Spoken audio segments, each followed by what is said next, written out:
Welcome to MacGyver's Workshop, where you never know what we're going to be working on next. If you're not too careful, you just might learn something.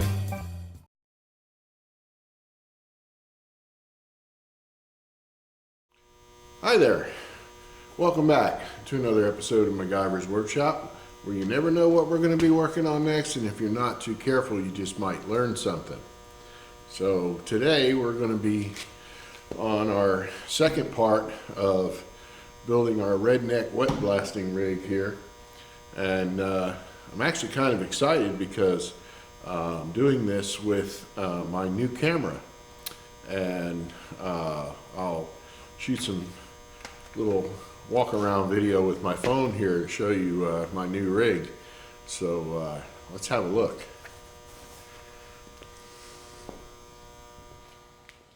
All right, so I got a new camera and a new tripod, and I mounted my good shotgun mic to it. That's the one we usually use in the La Racheta videos as an overhead mic, and it seems to work pretty good out here. We'll see when I edit this video down. But anyway, this is a Sony HXR NX100. I finally took the plunge, and I've still got my little Canon Vixia, and that'll be a good little camera for doing stuff, but I wanted to get something with a little better optics, and like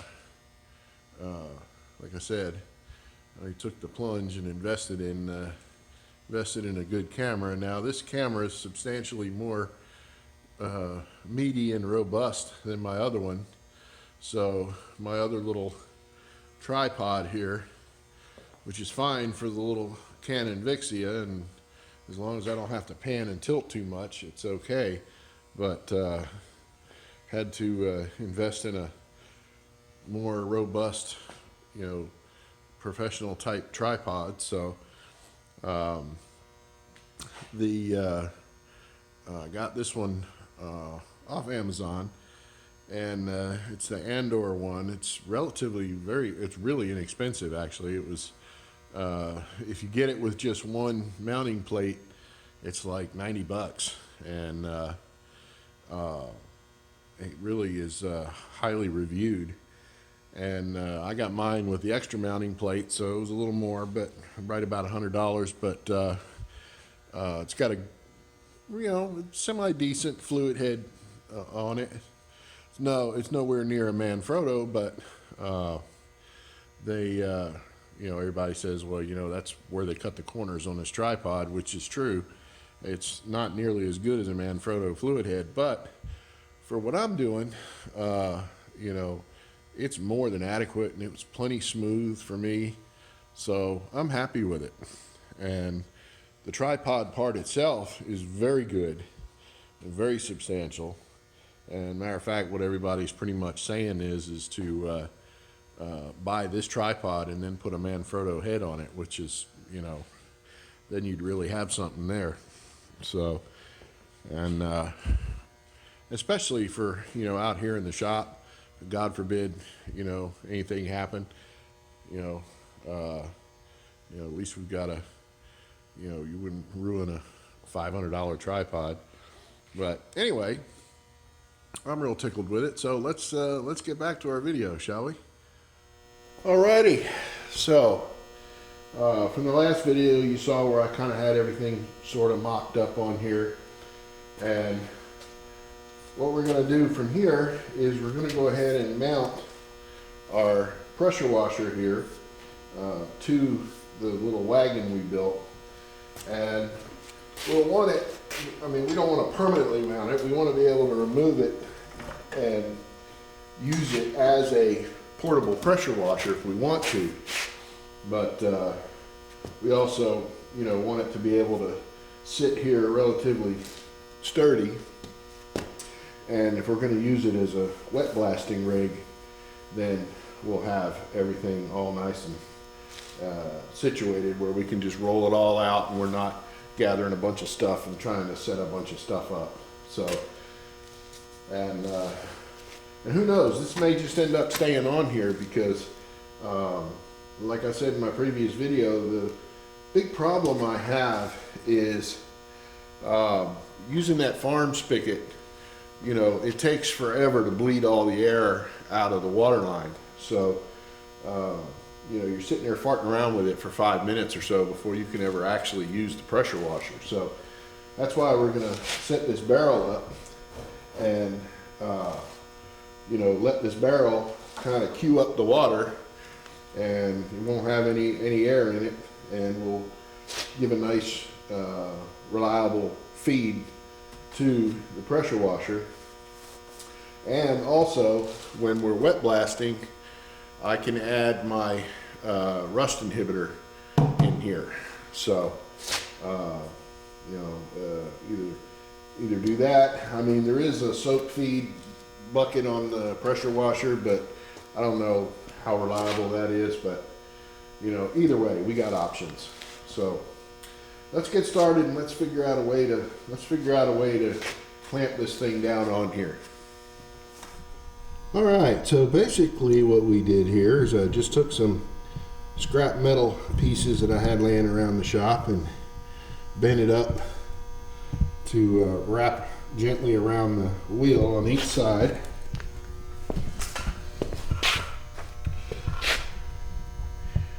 And that there. And then I've got one that it slides into over here. So if I ever have to take this off, I can just unscrew those and slide it forward a little bit, and then she'll pop right off of there. Easy peasy.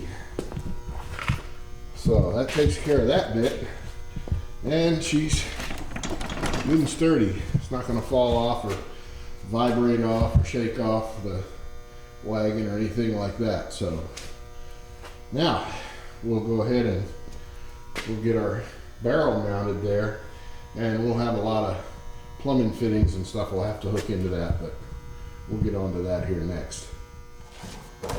Next thing we're going to do, we're going to cut a little smiley face out of the top of this barrel here, and that'll allow us to be able to get down in there and do what we need to do, because we're going to have to put some fittings in here and seal them up so the barrel will obviously hold water. So what we'll do, we'll start by drilling us some starter holes here so we can get our sawzall in here.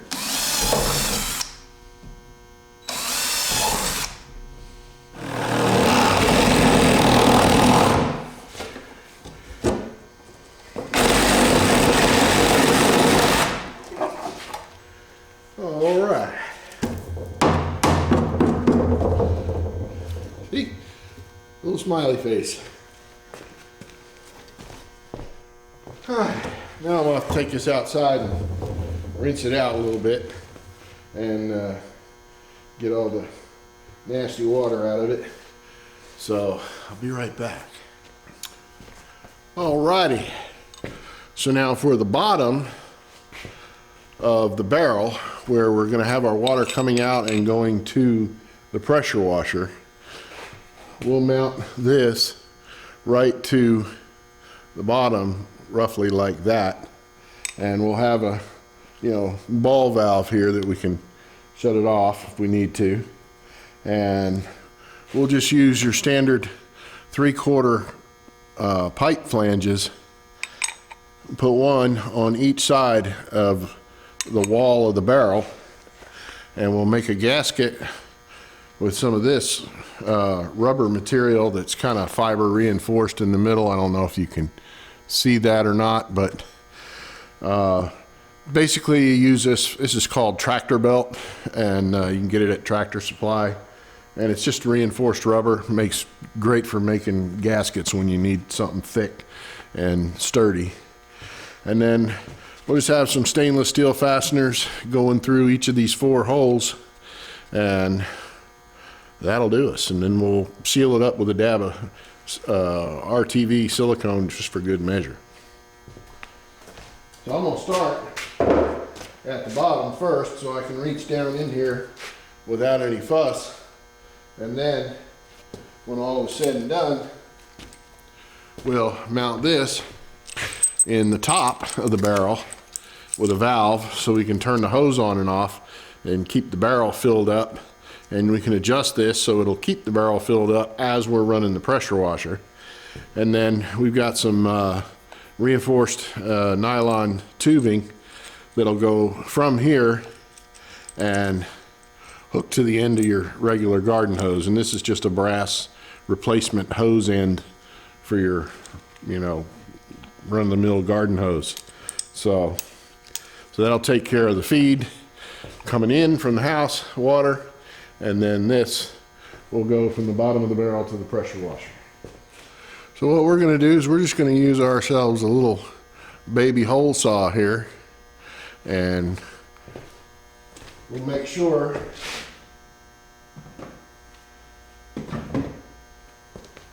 that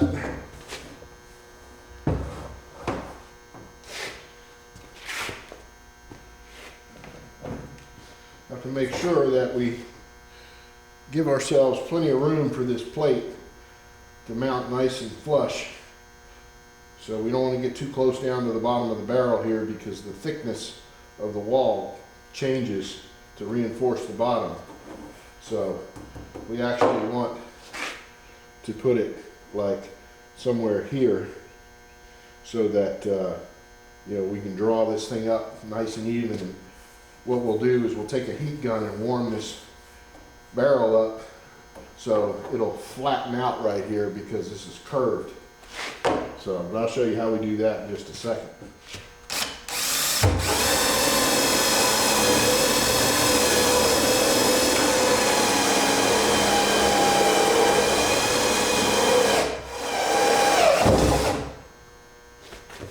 And easy peasy. Nice and sleazy. Anyway, that can come out right.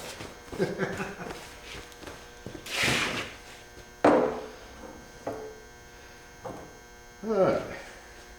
Now we'll dry this off so I can make a mark on it with my Sharpie.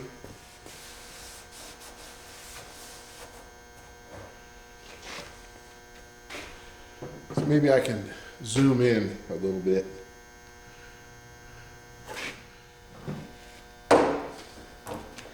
Now what we'll do is we'll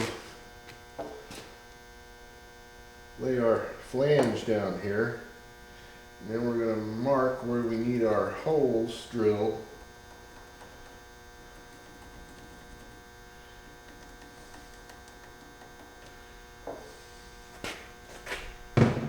So run our bolts through. That's a little bit overkill, but I'm going to use stainless steel so I don't have to worry about, you know, my regular mild steel bolts rusting. Since we're going to be using 1/4 inch stainless steel fasteners, you want to go up a size or two on your drill bit. Just go up a couple of steps, but not too much. You don't want to go to a 5/16.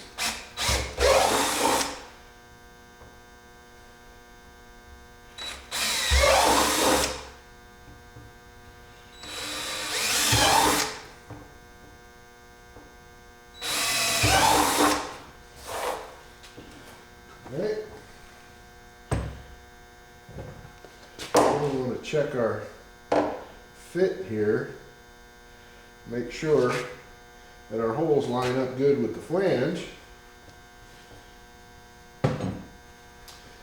Then what we'll do is we'll take our heat gun and warm this up and just put a flat here so that those two flanges can bolt together and seal real good on each side of this wall of this barrel.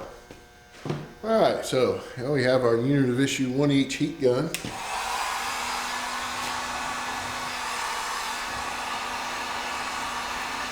And we'll warm this up. What that'll do is that'll soften this.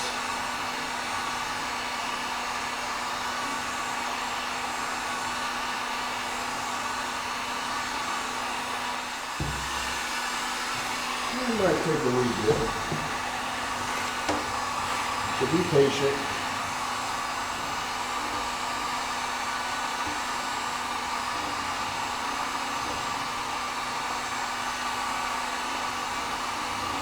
the wall of that barrel is pretty thick, so you want to make sure you get it warmed up real good.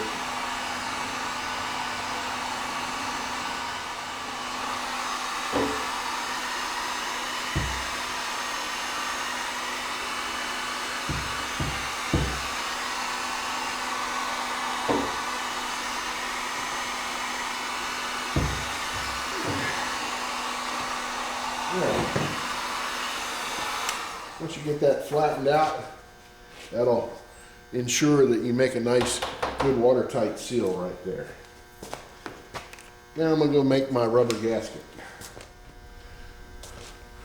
Alright, so what we're doing here is we're basically going to have our rubber gasket on the inside of the barrel to hold the water back, and then the wall of the barrel here, and then this on the outside.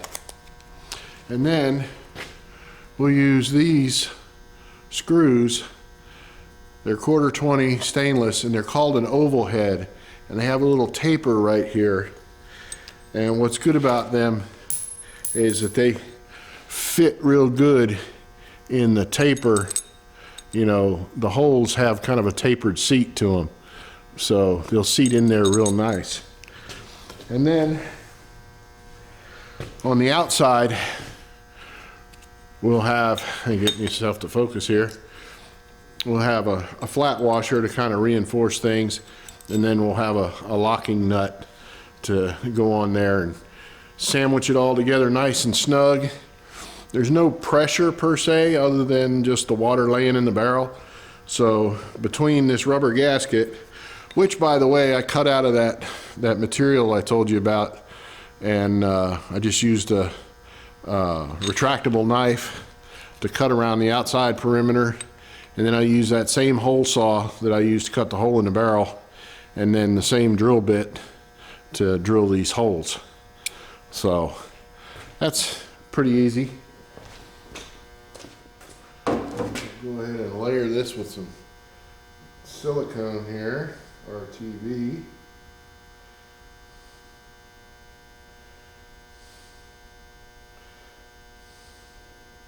Make sure we go around the bolt heads real good. We don't want water dripping out that way.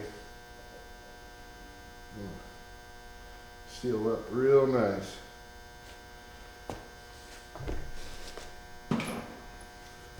Now of course, once you run those bolts down, it's going to spread that silicone out through the whole mounting plate here. And the cool thing about this is that that rubber gasket, even though you drilled the same size hole through it, it'll grab onto that bolt, hold it in place, which is really helpful when you're reaching down inside this barrel. Alright, then now that we have that through on the inside, we'll mount this part here on the outside.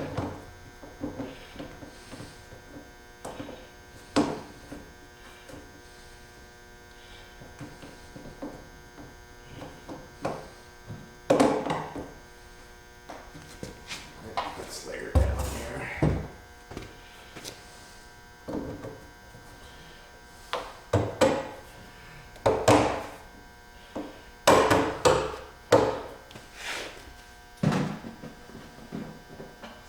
Now we'll lay down our washers. That'll just help stiffen things up a little bit.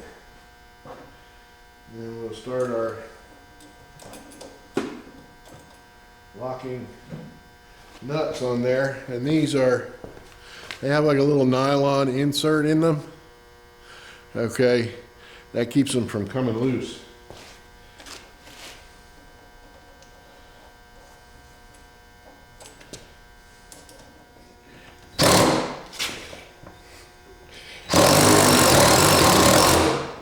There we go. That'll make her nice and tight. Watertight, I should say. Now, you can wrap Teflon tape on this, but seeing as how I already got my RTV out here, I'll just run a little bead of RTV around these threads. And that'll seal that up nice and watertight. Now, many folks may not know this, but a good pair of vice grips is actually a pipe wrench with plenty of grip. So you grab it on. You don't need to tighten the crap out of it, but just get a good bite on it. And run your pipe in there. Nice and good, like so.